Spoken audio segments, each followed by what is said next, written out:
Kawasudo nyakoro mogeni jotend pinje buora mag Afrika igeno e pacho ka odiochieng' makinya nyasi mar yawo ayanga kampen mar Raila Odinga ne dhi laro koma mar bedo jakom tend riwruok mar pinje Afrika AUC.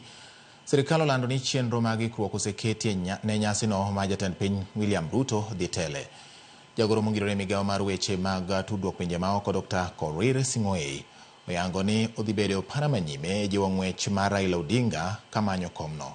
Jachung weche marwa ma bende wuok e counties ma Djibouti kod Madagascar osebedo kaluwo weche kata jochung' mamoko nyakoro Ramogi mos ma wuok e pinje kaka Mauritius kod Djibouti gi Madagascar osebedo ka nitiere ong'ala mar manyo mbulu mar laro gi Raila Odinga kom mar AUC.